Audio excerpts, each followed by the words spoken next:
19. 안나가 안으로 들어갔을 때 돌리는 작은 응접실에 앉아 포동포동한 금발머리 아들의 프랑스 읽기 연습을 봐주고 있었다. 아들의 모습은 벌써 아버지를 쏙 빼닮아 있었다. 소녀는 책을 읽으면서 윗도리에 간신히 붙어있는 단추를 손으로 돌려 잡아 뜯으려 했다. 어머니가 몇 번이고 손을 떼놓았지만 포동포동한 작은 손은 계속 단추를 만지작거렸다. 어머니는 아예 단추를 떼어 자기 호주머니에 집어넣었다. 그리시야, 손을 가만히 두어. 그녀는 이렇게 말하고 다시 오래전부터 짜오던 모포를 집어들었다. 그녀는 힘들 때면 언제나 이 모포를 집어들곤 했는데 지금도 손가락으로 코를 세며 신경질적으로 모포를 짜고 있었다. 어제는 남편에게 시누이가 오든 말든 상관하지 않겠다고 말했지만 그녀는 시누이를 맞이할 만반의 준비를 해놓고 두근거리는 마음으로 기다리고 있었다. 슬픔은 돌리를 절망에 빠뜨리고 그녀를 완전히 삼켜버렸다. 그러나 그녀는 시누이 안나가 페테르부르크의 최고 고위층 인사 가운데 한 명의 아내이고 페테르부르크의 귀부인이라는 사실을 기억했다. 이런 사정 때문에 그녀는 남편에게 말한 대로 하지 않았다. 즉 시누이가 온다는 사실을 잊지 않은 것이다. 그래, 안나에게는 아무 잘못이 없어. 돌리는 생각했다. 난 그녀에 대해 좋은 점 말고는 아는 게 없잖아. 게다가 그녀는 상냥하고 다정하게 날 대해줬어. 사실 페테르부르크의 카레닌 집에서 받은 인상을 기억하는 한 그들의 가정 자체는 그녀의 마음에 들지 않았다. 그들 가족의 모든 생활 방식에는 무언가 가식적인 것이 있었다. 하지만 도대체 무슨 구실로 그녀를 맞이하지 않을 수 있겠어? 단지 날 위로하러 들지는 않았으면 좋겠는데 돌리는 생각했다. 위로니 충고니 그리스도교적인 용서니 이 모든 것들을 1000번도 넘게 생각했지만 다 소용없어. 지난 며칠 동안 돌리는 아이들하고만 있었다. 자기의 슬픔에 대해 말하고 싶지 않았고 마음속에 이런 슬픔을 간직한 채 엉뚱한 이야기를 늘어놓을 수도 없었다. 그녀는 어쨌든 자신의 안나에게 모든 것을 털어놓으리라는 것을 알았다. 모든 얘기를 털어놓을 수 있다는 생각에 기쁘기도 했지만 한편으로는 남편의 여동생인 그녀에게 자신의 수치에 대해 말하지 않으면 안 되고 또 그녀에게서 판에 박힌 충고와 위로의 말을 들어야 한다고 생각하니 우라가 치밀었다. 종종 일어나는 일이지만 그녀는 계속 시계를 쳐다보며 매 순간 시누이를 기다리는데도 막상 손님이 도착한 그 순간을 놓치는 바람에 벨 소리를 듣지 못하고 말았다. 문과에서 옷자락 스치는 소리와 가벼운 말소리가 나는 것을 듣고서야 그녀는 뒤를 돌아보았다. 그러자 괴로움에 지친 그녀의 얼굴에 무심결에 기쁨이 아닌 놀라움이 떠올랐다. 그녀는 일어나 시누이를 껴안았다. 어머, 벌써 왔어요? 그녀는 시누이에게 입을 맞추며 말했다. 돌리, 이렇게 얼굴을 보니 너무 기뻐요. 나도요. 그녀는 힘없이 웃으며 안나의 표정에서 그녀가 알고 있는지 어떤지 알아내려고 애썼다. 틀림없이 알고 있을 거야. 그녀는 안나의 얼굴에서 동정의 빛을 알아채며 생각했다. 자, 가요. 방으로 안내할게요. 그녀는 할 수 있는 한 설명의 시간을 늦추기 위해 말을 계속했다. 이 애가 그리샤죠? 어머, 이제 다 컸구나. 안나는 돌리에게서 눈을 떼지 않은 채 그리샤에게 입을 맞추고는 가만히 얼굴을 붉혔다. 아니, 그냥 여기 있기로 해요. 그녀는 숄과 모자를 벗다가 검은 곱슬머리가 끼이는 바람에 머리를 흔들어 머리카락을 떼어냈다. 안나는 행복과 건강으로 빛나는군요. 돌리는 질투에 가까운 감정으로 말했다. 내가요? 그래요. 안나가 말했다. 어머, 타냐, 우리 셰로자와 동갑내기지? 그녀는 응접실로 뛰어들어오는 소녀를 바라보며 그렇게 덧붙였다. 그녀는 타냐의 손을 잡고 입을 맞추었다. 정말 사랑스럽구나. 너무 귀여워. 아이들을 다 보여줘요. 그녀는 아이들의 이름을 일일이 불렀다. 이름뿐만 아니라 생년월일과 성격, 아이들이 앓은 질병까지 기억해냈다. 돌리도 그녀의 이런 점을 높이 평가하지 않을 수 없었다. 자, 애들 방으로 가요. 그녀가 말했다. 바샤가 자고 있어 유감이네요. 아이들을 다 본 후 그들은 이제 단둘이서 커피를 앞에 놓고 응접실에 앉았다. 안나는 찻잔을 지었다가 다시 내려놓았다. 돌리, 그녀가 말했다.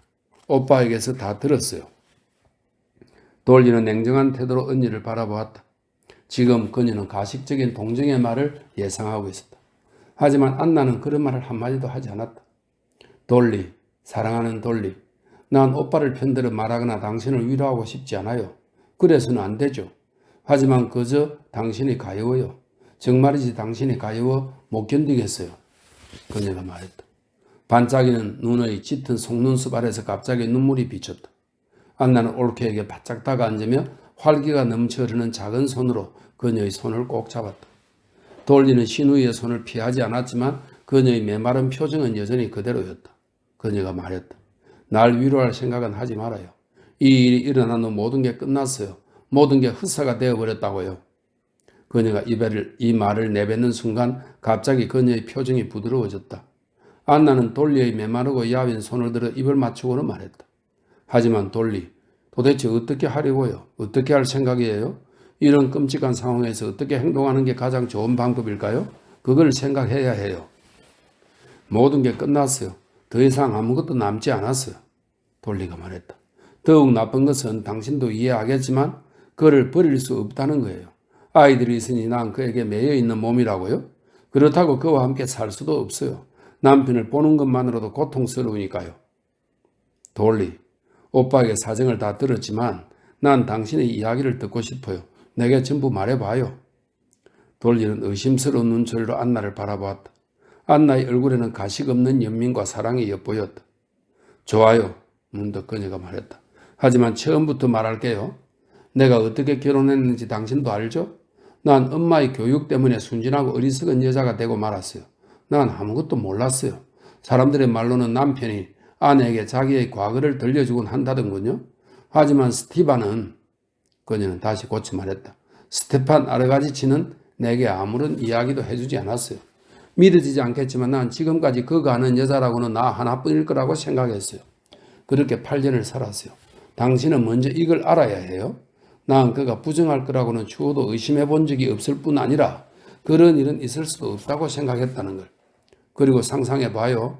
그런 생각으로 살아온 내가 어느 날 갑자기 그 끔찍한 일들을, 그 추악한 일들을 모조리 알게 됐으니. 알겠어요?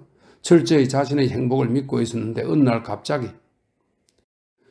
돌리는 터져나오려는 울음을 간신히 참으며 계속해서 말했다. 편지를 발견한 거예요. 그가 자기 애인에게, 우리 집 가정교사에게 보내는 편지를 말이에요. 아니, 너무 끔찍했어요. 그녀는 황급히 손수건을 꺼내 얼굴을 가렸다. 나도 마음을 빼앗기는 게 어떤 건지 알아요. 그녀는 잠시 말을 멈추었다가 계속해서 말했다. 하지만 그는 치밀하고 교활한 방법으로 날 속였어요. 그것도 하필이면.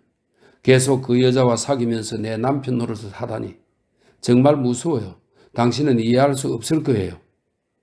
오, 아니에요. 이해하고 말고요. 이해해요. 사랑하는 돌리, 이해한다고요. 안나가 그녀의 손을 잡으며 말했다. 그럼 그가 이런 끔찍하기 짝이 없는 내 입장을 이해한다고 생각해요? 돌리가 계속해서 말했다. 천만에요. 그는 행복해하고 만족스러워하는 걸요. 오, 아니에요. 안나가 재빨리 그녀의 말을 가로막았다. 오빠는 지금 풀이 죽어 있어요. 후회로 괴로워하며. 그가 후회할 사람인가요? 돌리가 말을 가로막으며 신우의 얼굴을 유심히 바라봤다. 그럼요. 난 오빠를 알아요. 오빠가 가여워 차마 눈뜨고 못 보겠어요. 우리 둘 다 오빠를 알잖아요.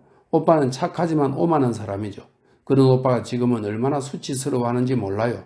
무엇보다 내 마음을 움직인 건, 이 갈로 속에 그 순간 안나는 돌리의 마음을 움직일 수 있다는 최선의 무기를 알아냈다.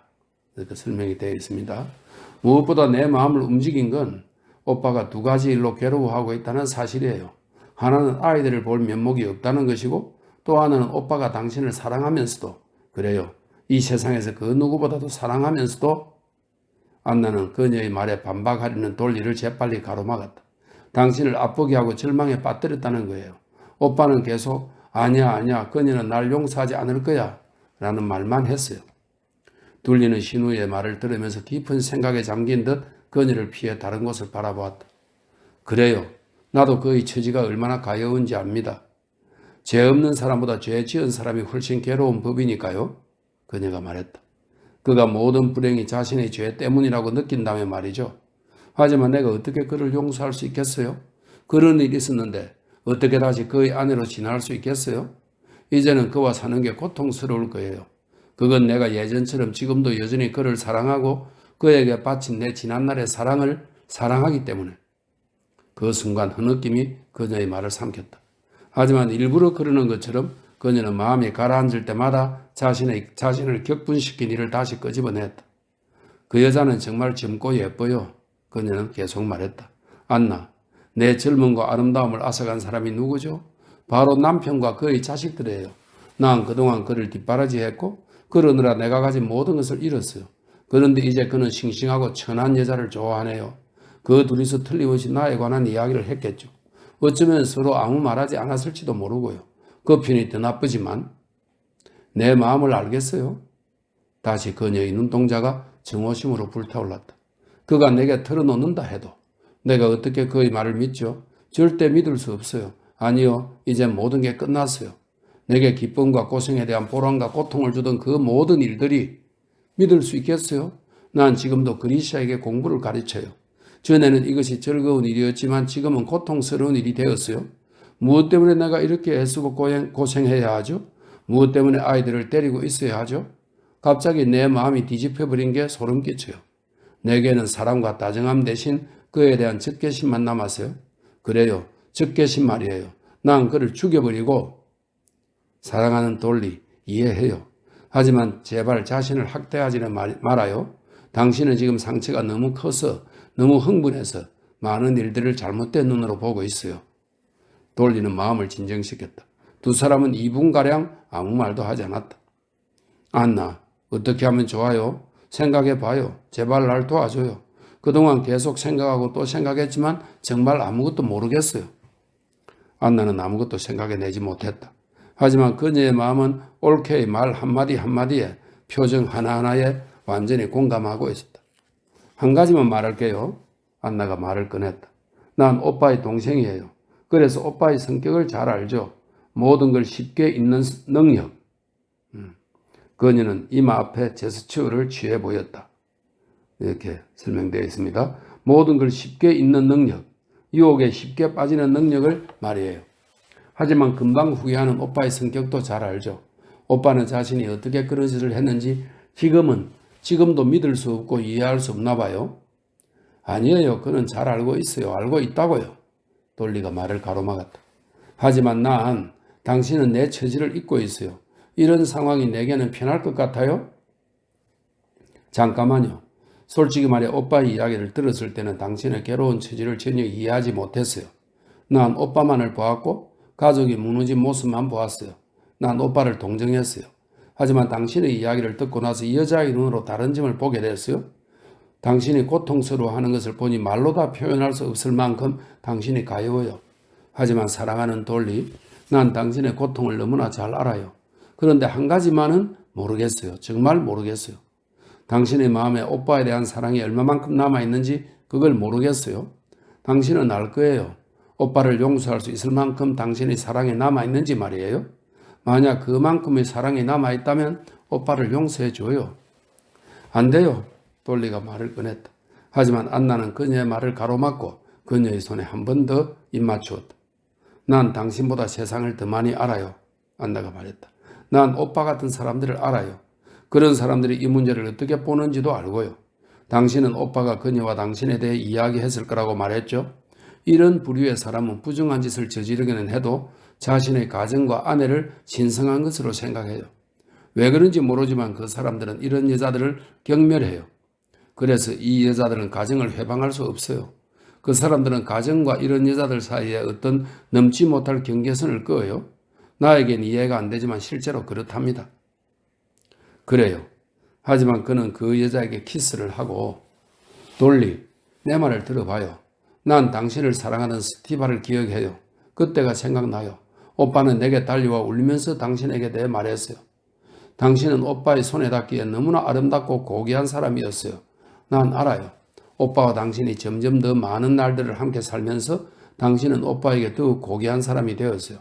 오빠는 말끝마다 이렇게 덧붙였죠. 돌리는 놀라운 여자야. 그래서 우리가 종종 놀리곤 했어요. 당신은 오빠에게 언제나 신성한 존재였어요. 그러니 이번에 바람을 피운 것은 오빠의 진심에서 나온 행동이 아니에요. 하지만 이런 일이 되풀이되면 어쩌죠? 그럴 리는 없어요. 내가 아는 한은. 그럼 당신이 내 입장이라면 용서하겠어요? 모르겠어요. 판단이 안 서네요. 아니에요. 용서할 수 있어요.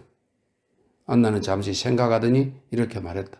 안나는 머릿속으로 그런 처지를 포착하고 마음의 저울로 그것을 달아본 후 덧붙였다. 아니에요. 용서할 수 있어요. 그럴 수 있어요. 있고 말고요. 그래요. 난 용서할 거예요. 난 똑같은 경우를 겪지는 않겠지만 용서할 거예요. 마치 그런 일도 없었던 것처럼, 전혀 없었던 것처럼 그렇게 용서하겠어요. 물론이에요. 돌리는 재빨리 안나의 말을 가로막았다.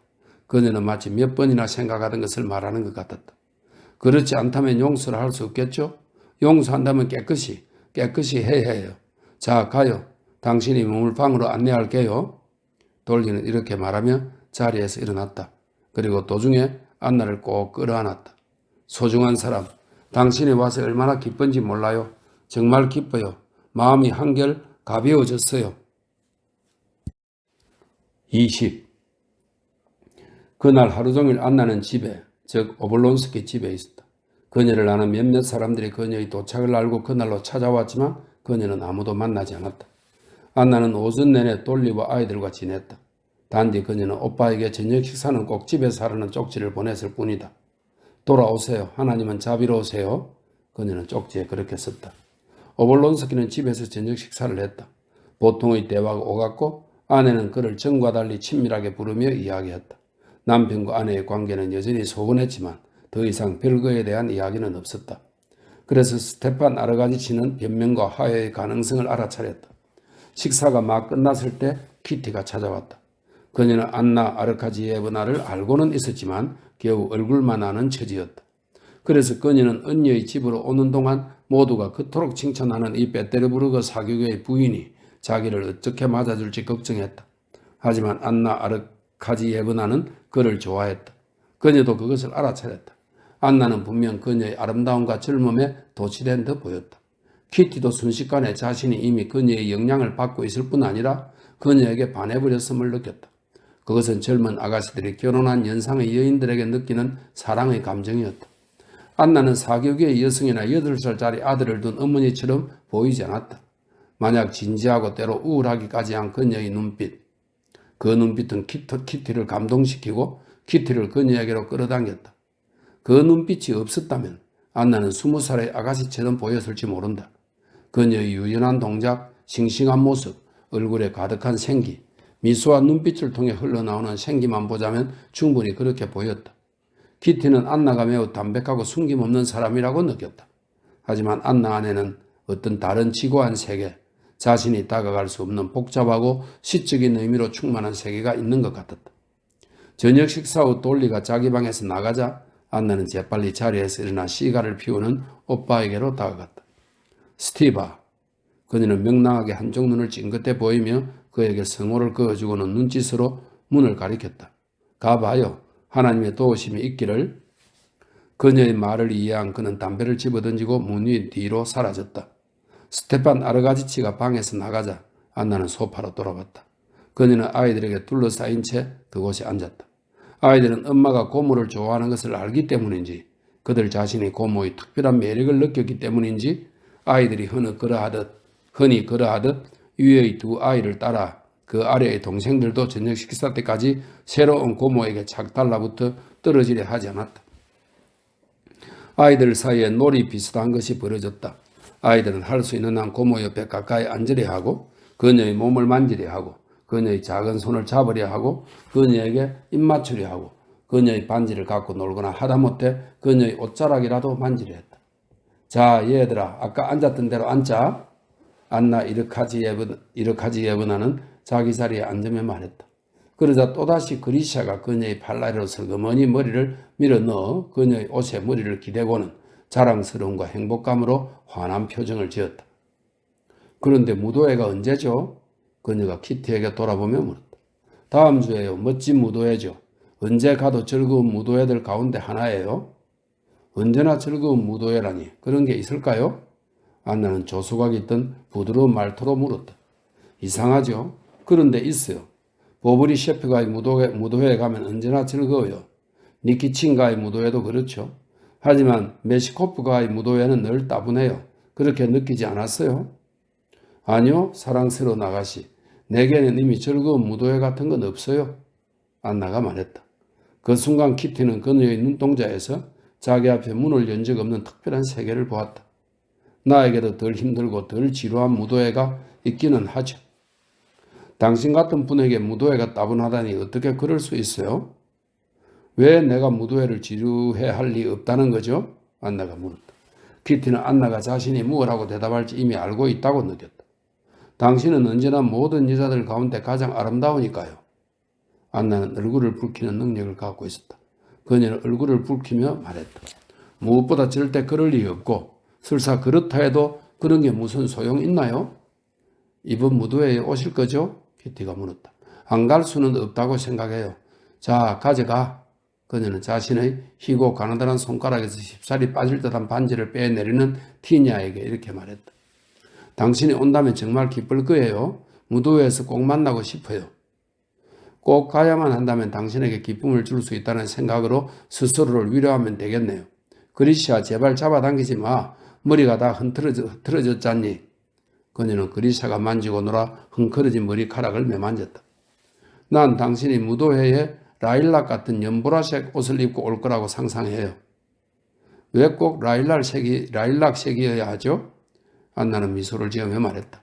자, 얘들아 가, 어서 가. 미스 구울이 차를 마시라고 부르는 소리가 안 들리니?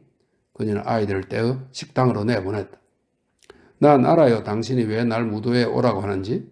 당신은 이 무도회에 많은 것을 기대하고 있어요. 그래서 당신은 다들 그곳에 오기를, 다들 참석하기를 바라고 있어요.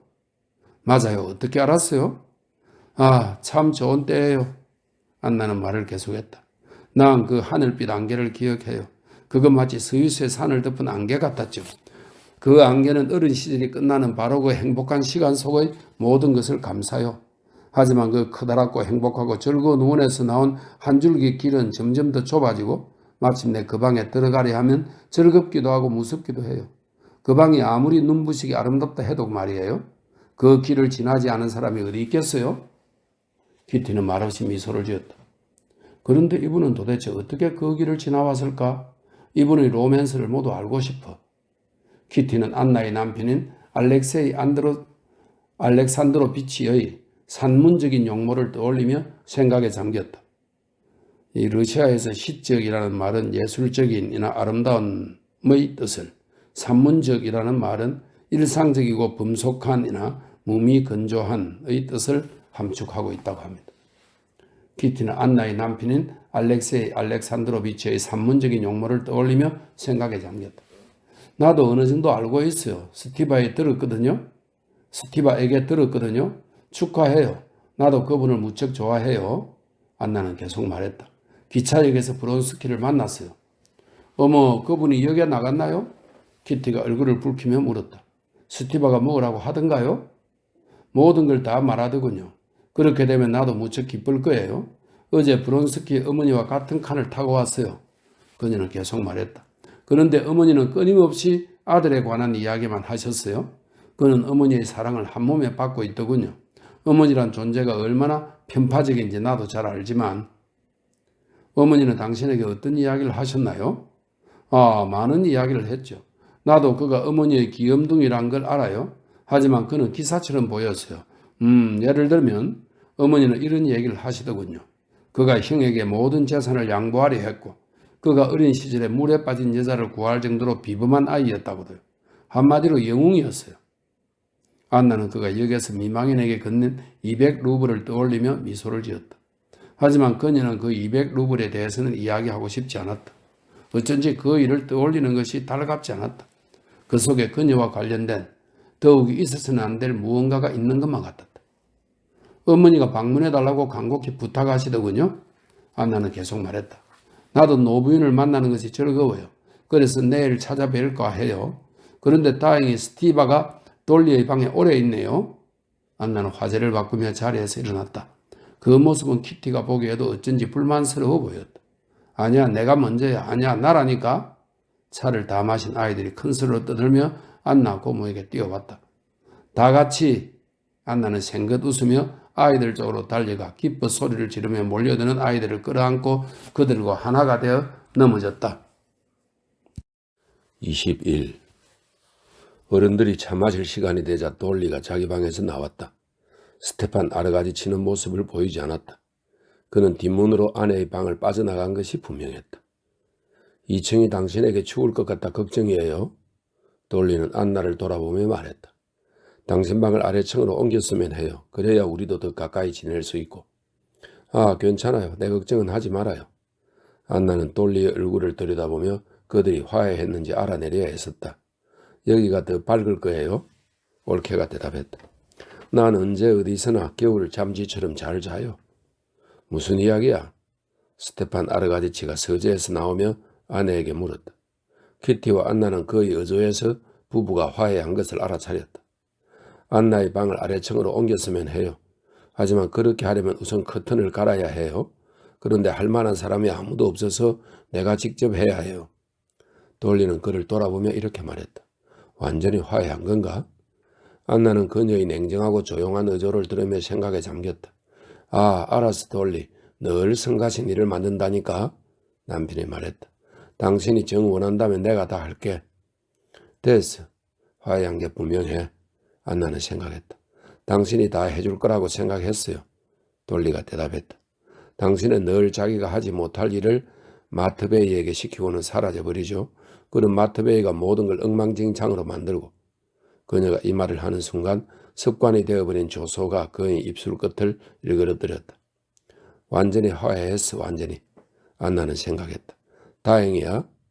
안나는 자신이 화해의 동기가 되었다는 사실에 기뻐하며 돌리에게 다가가 입을 맞추었다. 천만에, 당신은 왜 나와 마트베이를 그렇게 무시하는 거야? 스테판 아르가디치는 보일 듯 말 듯한 미소를 지으며 아내에게 말을 걸었다. 저녁 내내 돌리는 언제나처럼 남편을 가볍게 조롱하듯 대했고 스테판 아르가디치는 만족스럽고 즐거워 보였다. 그러나 용서를 받았다고 해서 자신의 죄를 잊어버린 것처럼 보일 정도는 아니었다. 9시 반. 오블론스키가의 티 테이블 주위를 둘러싼 특별히 즐겁고 유쾌한 가족적 대화는 지극히 평범해 보이는 하나의 사건 때문에 깨지고 말았다.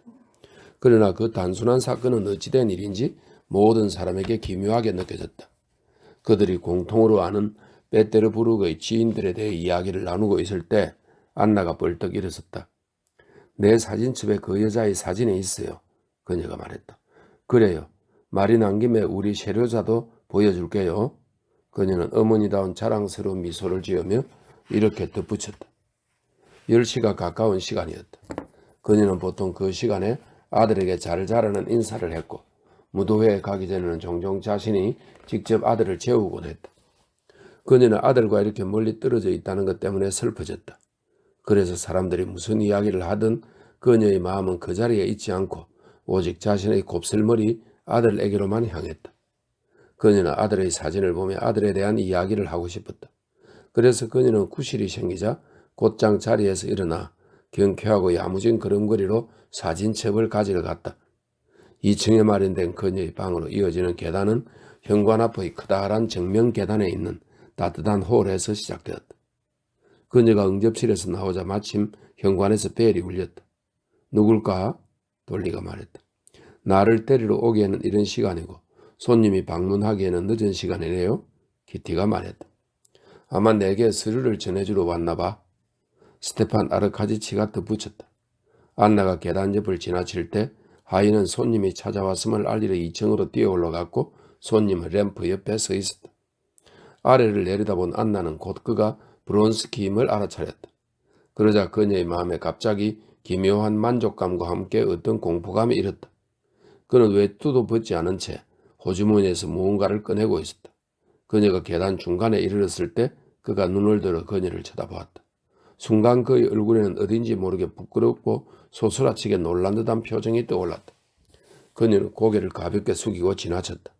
그러자 그녀 뒤에서 그에게 들어오라고 하는 스테판 아르가지치의 커다란 목소리와 이를 거절하는 브론스키의 나지막하면서도 부드럽고 침착한 목소리가 들렸다.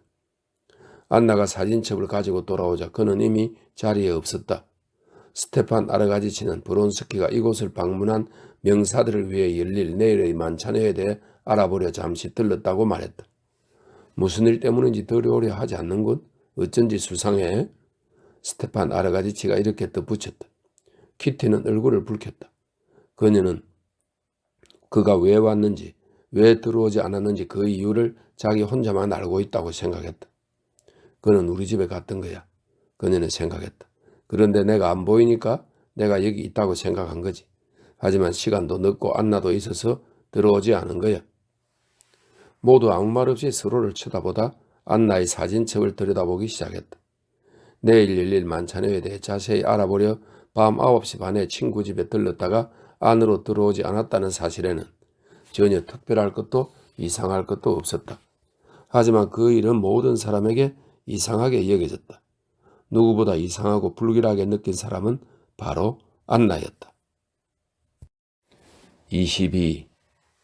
무도회가 막 시작된 순간 붉은 카프탄을 입은 분바른 하인들과 꽃들이 쭉 늘어선 휘황찬란한 정면 계단에 키티와 그녀의 어머니가 들어섰다. 안쪽의 여러 홀에서 마치 벌집처럼 끊임없이 바스락대는 소리가 실려왔다. 두 사람이 청계참의 나무들 사이에서 거울을 보며 머리를 매만지는 동안 홀에서 첫 번째 왈츠를 연주하기 시작한 오케스트라의 바이올린 소리가 섬시하고 또렷하게 들려왔다.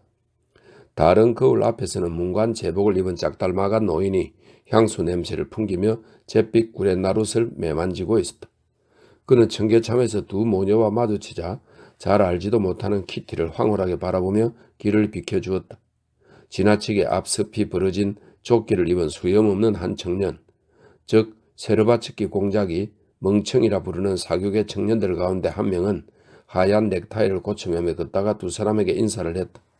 그러고는 그들을 지나쳐 뛰어가다가 키티에게 카드리오를 청하러 다시 돌아왔다. 첫 번째 카드리오는 이미 블론스키와 함께 추기로 했기 때문에 그녀는 이 청년에게 두 번째 카드리오를 약속할 수밖에 없었다. 어느 군인은 장갑의 단추를 끼우다 입구에서 길을 비켜섰다. 그러고는 콧수염을 매만지며 장밋빛으로 치장한 키티를 황홀하게 바라보았다. 키티는 화장, 머리 모양, 그 밖의 무도회를 위한 온갖 준비에 많은 노력과 고민을 기울였다. 그러나 장밋빛 패티코트 위에 섬세한 실크 드레스를 입은 그녀는 그 모든 장밋꽃 장식과 레이스와 섬세한 옷차림이 그녀와 그녀의 가족들에게는 한순간도 눈여겨볼 가치가 없는 것이라는 듯 자기는 날 때부터 이 실크 드레스를 입고 이 높다란 머리 모양의 두 장의 잎이 달린 장밋꽃 한 송이를 꽂은 채 태어났다는 듯 너무나 자연스럽고 꾸밈없는 태도로 무도회장에 들어왔다. 연로한 공작 부인이 홀 입구에서 그녀의 허리띠에 달린 리본을 고쳐주려 하자 키티는 살짝 몸을 피했다. 그녀는 모든 것을 있는 그대로 두는 편이 아름답고 우아해 보이므로 아무것도 고칠 필요가 없다고 느꼈다. 키티는 가장 행복한 나날 가운데 하루를 맞이했다. 드레스는 꽉 끼는 데가 전혀 없고 레이스 깃은 제자리에 반듯하게 붙어있고 장미꽃 장식은 조금도 구겨지거나 뜯어지지 않았다. 굽이 높고 활처럼 구부러진 장밋빛 구두는 발가락을 죄기는커녕 경쾌한 느낌을 주었다. 금발로 굵게 딴 가발 장식은 마치 진짜 머리카락이기라도 한 듯 그녀의 자그마한 얼굴에 꼭 어울렸다. 긴 장갑에 달린 세 개의 단추도 고스란히 꼭 달라붙어 있었다. 그 장갑은 그녀의 손모양을 바꾸지 않고 자연스럽게 감쌌다. 로켓을 단 검은 벨벳 리본이 그녀의 목을 특별하게 부드럽게 감쌌다. 그 벨벳 리본은 매혹적이었다. 그래서인지 집에서 거울로 자신의 목을 바라보면서 키티는 이 벨벳 리본이 말을 하는 것 같다고 느꼈다. 다른 모든 것에 대해서는 의심의 여지가 있을지 모르지만 그 벨벳 리본만은 더할 나위 없이 아름다웠다. 키티는 이곳 무도회에 와서도 거울에 그것을 비춰보며 미소를 지었다. 키티는 드러난 어깨와 팔에서 차가운 대리석 같은 느낌을 받았다. 그것은 그녀가 특별히 좋아하는 느낌이었다. 눈동자는 빛났고 붉은 입술은 자신의 매력에 대한 자각으로 미소를 억누르지 못했다. 그녀는 홀에 들어가 실크와 리본과 레이스와 꽃으로 치장하고서 남자들의 춤 신청을 기다리는 부인들의 무리, 이 관로 속에 키티는 한 번도 그 무리에 끼인 적이 없었다. 되어 있습니다. 춤 신청을 기다리는 부인들의 무리에 미쳐 이르기도 전에 이미 왈츠를 추자는 신청을 받았다. 더욱이 왈츠를 신청해 온 사람은 최고의 파트너였다. 그는 무도회 서열상 우두머리로서 유명한 무도회 지휘자고 연회의 사회자고 유부남이고 잘생긴 외모에 몸매마저 날렵한 예고르시카 코르순스키였다. 마침 그는 왈츠의 첫 라운드를 함께 춘 반이나 백작 부인을 남겨두고 그의 영역, 즉 춤을 추기 시작한 몇 쌍을 돌아보다가 홀로 들어오는 키티를 보고는 무도회 지휘자 특유의 거리낌 없는 느린 걸음으로 그녀에게 달려와 허리를 굽혀 인사한 다음 그녀의 의향을 묻지도 않은 채 손을 올려 그녀의 가는 허리를 안으려 했다. 그녀가 부채를 누구에게 맡길까 둘러보자 이 집의 여주인이 생긋 웃으며 부채를 받아주었다. 당신이 제때 와서 얼마나 좋은지 모릅니다. 그가 그녀의 허리를 안으며 말했다. 어쩌다 지각하는 게 유행이 됐는지. 그녀는 왼팔을 굽혀 그의 어깨에 올렸다. 이윽고 장밋빛 구두를 신은 자그마한 두 발은 음악의 박자에 맞춰 반들반들한 세곡마루 위를 민첩하고 경쾌하고 율동적으로 움직이기 시작했다. 당신과 왈츠를 추니 마음이 편안하군요. 그는 그다지 빠르지 않은 처음 몇 스텝을 내디디며 그녀에게 말했다. 잘 추시는군요. 참으로 경쾌하고 정확합니다. 그는 가까운 사람들에게 거의 어김없이 던진 말을 그녀에게도 했다. 그녀는 그의 찬사에 미소를 지으며 그 어깨너머로 홀 안을 계속 둘러보았다. 그녀는 무도에 온 모든 사람들의 얼굴을 하나의 매혹적인 인상으로 뒤섞어버리는 신출내기가 아니었다. 그렇다고 모든 사람들의 얼굴이 너무 눈에 띄어 따분할 만큼 무도에 찌든 아가씨도 아니었다. 그녀는 이 두 부류의 중간에 속했다. 그녀는 흥분을 느끼면서 동시에 주위를 관찰할 수 있을 만큼의 자제력을 보였다. 그녀는 홀의 왼쪽 구석에 사교계의 꽃들이 무리지어 있는 것을 보았다. 그곳에는 더 이상 드러낼 수 없을 만큼 몸을 노출한 아름다운 리리, 즉 코르순스키의 부인도 있었고 이 집의 여주인도 있었다. 그리고 사교계의 꽃이 있는 곳이라면 언제 어디서나 그 모습을 드러내는 크리빈도 곳곳에서 대머리를 빛내고 있었다. 청년들은 감히 다가갈 엄두를 못 내며 그곳을 바라보았다. 그녀의 눈동자는 그곳에서 스티브를 발견했고 뒤이어 검은 벨벳 드레스를 입은 안나의 아름다운 자태와 머리를 보았다. 그도 거기에 있었다. 키티는 레빈을 거절한 그날 밤 이후 그를 보지 못했다. 키티는 시력이 좋은 눈으로 곧 그를 알아보았고 그가 그녀를 바라보고 있다는 것도 알아차렸다. 어때요? 한 번 더 출까요? 힘들지 않아요? 코르순스키가 가볍게 숨을 헐떡이며 말했다. 아니요, 됐어요. 감사합니다. 어디로 모셔드릴까요? 가레니나 부인이 저기 있는 것 같은데 그분에게 데려다 주세요. 당신이 명하시는 곳이라면 어디든 보내드리죠. 코르순스키가 스텝을 조절하며 홀의 왼쪽 구석에 있는 무리를 향해 왈츠를 추면서 갔다. 그는 실례합니다 부인, 실례합니다 부인이라고 말하면서 작은 깃털 하나 건드리지 않은 채 레이스와 실크와 리본의 파도 사이를 빠져나갔다. 그가 파트너를 휙 돌리자 투명한 스타킹을 신은 그녀의 날씬한 두 다리가 훤히 드러났고 그녀의 긴 치맛자락이 부채꼴로 펼쳐지며 크리빈의 무릎을 덮었다. 코르순스키의 허리를 굽혀 인사한 후 넓은 가슴을 쭉 펴고 그녀를 안나 아르카지예브나에게 인도하기 위해 한쪽 팔을 내밀었다. 키티는 새빨개진 얼굴로 크리빈의 무릎에서 치맛자락을 잡아당기고는 약간 현기증을 느끼며 안나를 찾기 위해 주위를 두리번거렸다. 안나는 여러 부인과 남자들에게 둘러싸인 채 이야기를 나누고 있었다. 안나는 키티가 간절히 바라던 라일렉 새옷이 아닌 깊게 파인 검은 벨벳 드레스를 입었다. 그 드레스는 오래된 상하로 조각한 듯한 그녀의 풍만한 어깨와 가슴, 둥그스름한 팔, 작고 가느다란 손을 훤히 드러냈다. 그리고 드레스의 가장자리에는 베네치아산 레이스가 박음질되어 있었다. 장식 가발이 섞이지 않은 그녀의 검은 머리에는 삼색 펜지 꽃을 엮은 작은 화환이 있었고 허리에 감은 검은 리본에도 하얀 레이스 사이에 똑같은 꽃으로 엮은 띠가 달려 있었다. 그녀의 머리 모양은 그다지 시선을 끌지 않았다. 눈에 띄는 것이라고는 늘 그녀의 목덜미와 관자놀이에서 제멋대로 흘러내리는 곱슬머리의 작은 고리들 뿐이었다. 그런데 이것이 그녀의 아름다움을 돋보이게 했다. 칼로 조각한 듯한 단단한 목에는 진주 목걸이가 걸려 있었다. 키티는 매일같이 안나를 만나면서 그녀의 매력에 감탄했고 늘 라일락 새옷을 입은 그녀를 상상해왔다. 그러나 지금 검은 옷을 입은 안나를 보면서 키티는 자신이 안나의 매력을 완전히 이해하지 못했다는 사실을 깨달았다. 지금 그녀는 안나를 완전히 새롭게 자신이 전혀 예기치 못한 눈길로 바라보고 있었다. 이제 키티는 안나가 라일락 새옷을 입을 리 없다는 것, 그녀의 매력은 언제나 그녀의 몸 치장을 초월해 있다는 것, 어떤 옷이든 그녀가 입으면 전혀 눈에 띌 수 없다는 것을 이해했다. 화려한 레이스가 달린 검은 옷도 그녀가 입으니 전혀 눈에 띄지 않았다. 그것은 단지 털에 불과했고 눈에 띄는 것이라고는 오직 그녀, 단순하고 자연스럽고 우아하면서도 동시에 밝고 생기 있는 그녀뿐이었다. 그녀는 여느 때처럼 몸을 쭉 곧게 세운 자세로 서 있었다. 키티가 무리에게 다가갔을 때 그녀는 이 집의 주인 쪽으로 머리를 살짝 돌린 채 그와 이야기를 나누고 있었다. 아니에요. 저라면 결코 돌을 던지지 않겠어요. 이 말은 요한복음서에 나오는 표현이죠.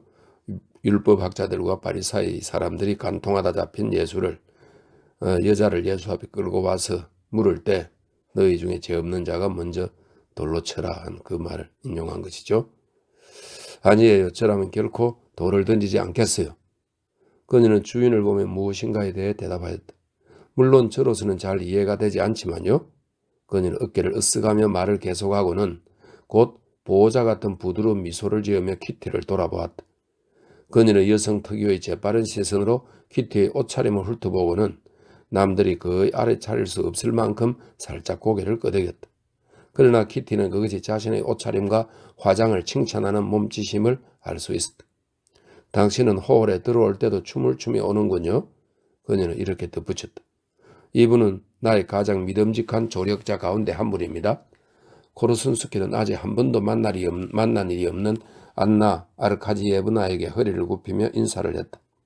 공작 영예는 이 자리가 유쾌하고 훌륭한 무도회가 되도록 돕고 있습니다. 안나 아르카지예브나, 저와 왈츠를 한 곡 추시겠습니까? 그가 허리를 숙이며 말했다.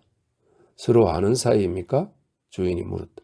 우리가 아는 사이냐고요? 나와 내 아내는 하얀 늑대 같아서 누구나 우리를 안답니다. 코르순스키가 대답했다. 안나 아르카지예브나, 왈츠를 한 곡 추실까요? 전 어쩔 수 없는 경우가 아니면 춤을 추지 않아요. 그녀가 말했다. 하지만 오늘 밤은 그럴 수 없을걸요? 코르순스키가 대답했다. 이때 브론스키가 다가왔다. 오늘 밤은 춤을 추지 않으면 안 된다니 어쩔 수 없군요. 그럼 가시죠. 그녀는 브론스키의 인사를 못 본 척하며 재빨리 코르순스키의 어깨에 한 손을 올렸다. 그녀는 왜 그를 못마땅하게 여기는 걸까? 키티는 안나가 일부러 브론스키 인사에 화답하지 않은 것을 알아차리고 생각에 잠겼다. 브론스키는 키티에게 다가와 첫 번째 카드리오를 함께 추기로 한 약속을 상기시키며 그동안 키티를 만나는 기쁨을 얻지 못한 것에 대해 유감스러워했다. 키티는 왈츠를 추는 안나를 황홀하게 바라보며 그의 말을 들었다. 그녀는 그가 왈츠를 청해주기를 기다렸다. 하지만 그는 왈츠를 청하지 않았고 그녀는 그를 놀란 눈으로 쳐다보았다. 그는 얼굴을 붉히며 황급히 왈츠를 청했다. 그러나 그가 그녀의 가는 허리를 안고 첫 스텝을 떼자마자 갑자기 음악이 멈춰버렸다. 키티는 자신과 아주 가까운 거리에 있는 그의 얼굴을 바라보았다.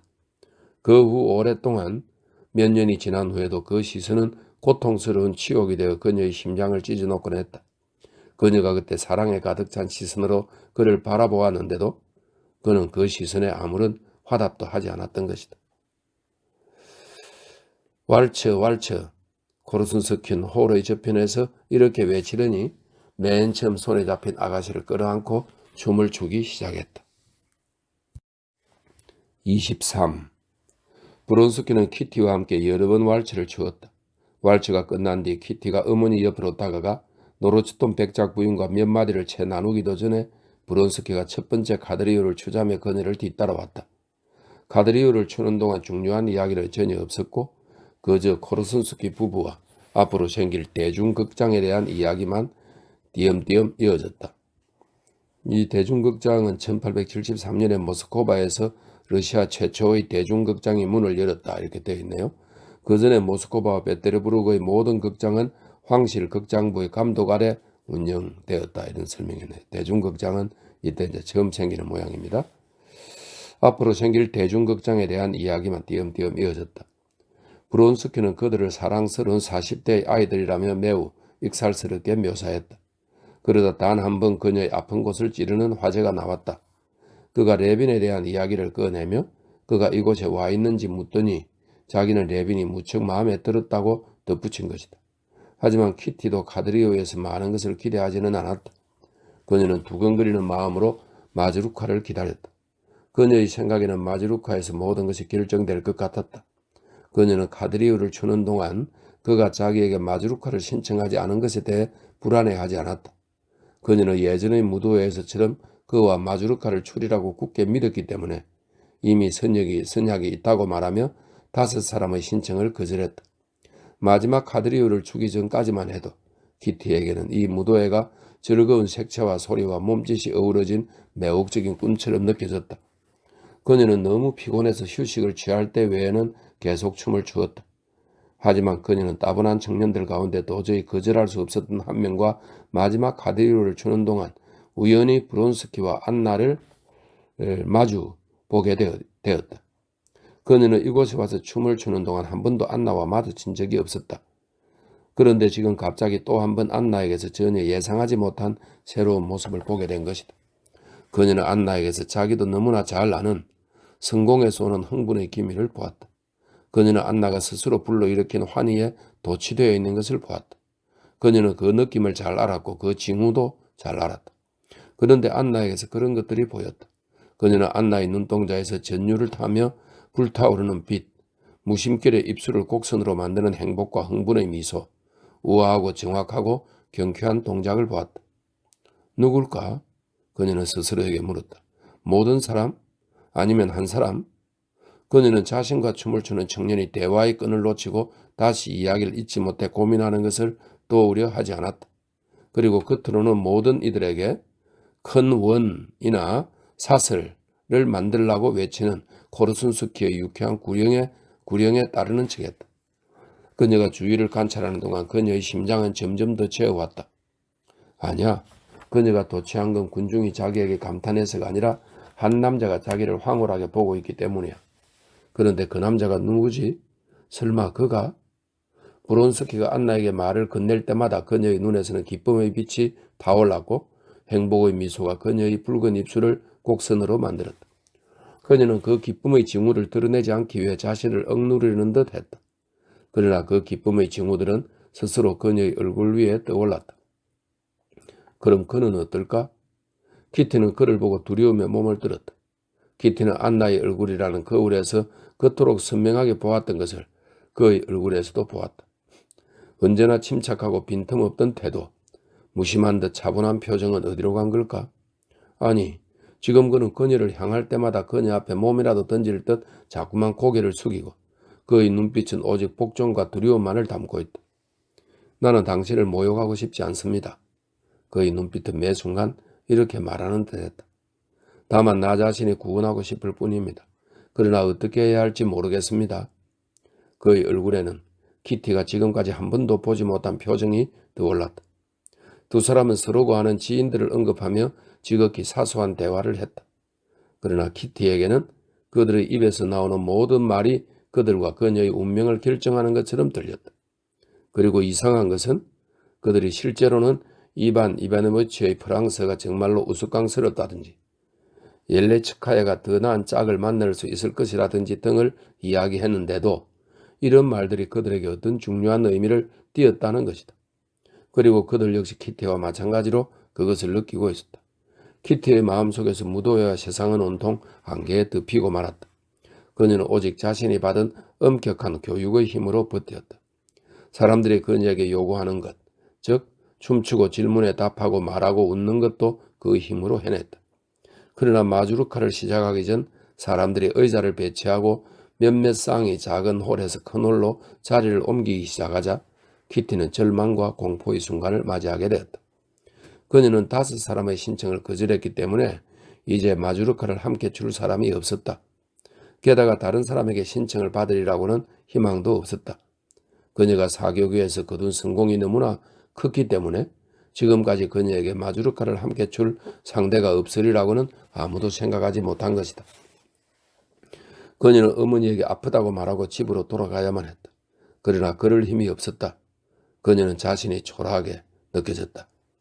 그녀는 조그만 응접실의 구석에 가서 안락 의자에 털썩 주저앉았다. 공기처럼 가벼운 스커트가 자신의 가나다란 몸 주위로 구름처럼 부풀어 올랐다.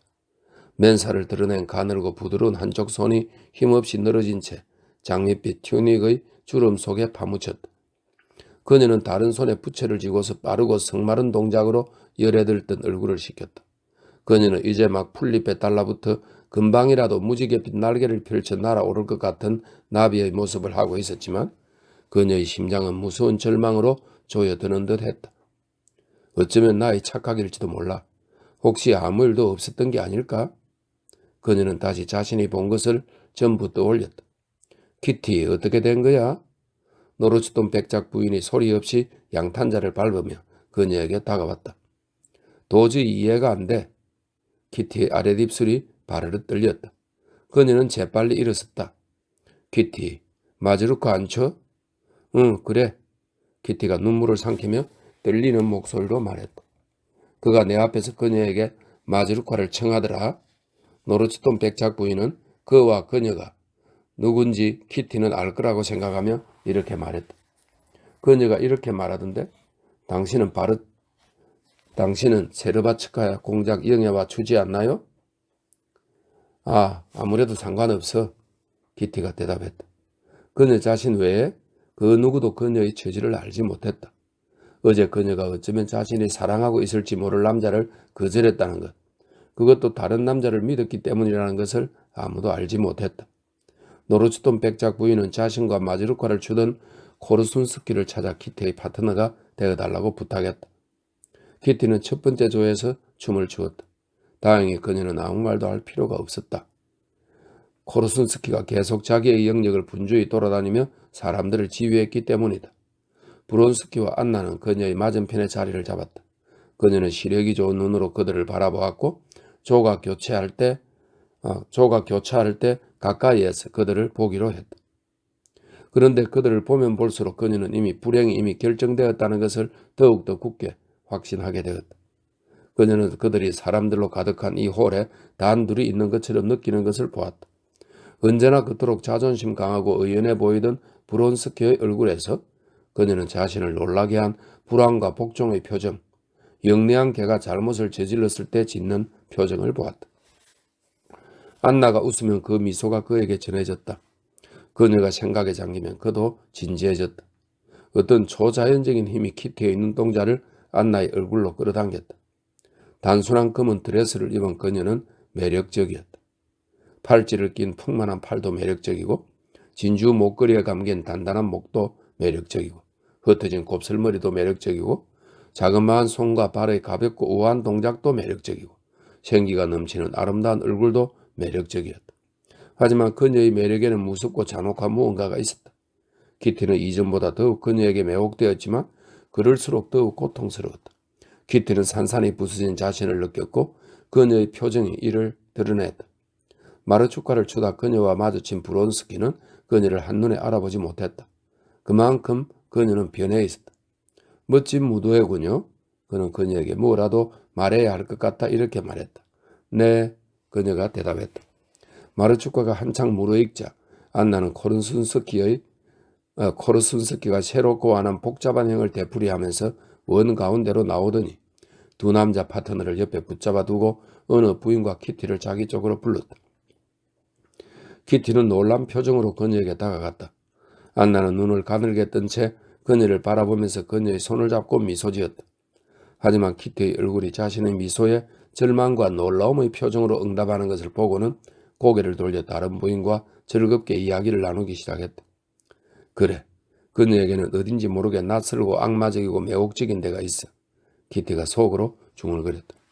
안나는 만찬에 남지 않으려 했으나 주인이 가지 말라고 그녀에게 매달리기 시작했다. 그만하세요, 안나 아르카지예브나. 코르순스키가 그녀의 드러난 팔을 자신의 연미복 소매 밑으로 끌어당기며 말했다. 나에게 코티용, 이거는 코티용은 8사람이 한조가 되어 추는 프랑스의 궁중무용입니다. 나에게 코티용에 대한 멋진 아이디어가 있습니다. 나의 보석이여. 그리고 그는 안나를 끌어가려고 애쓰며 조금씩 움직였다. 주인은 흡족한 미소를 지었다.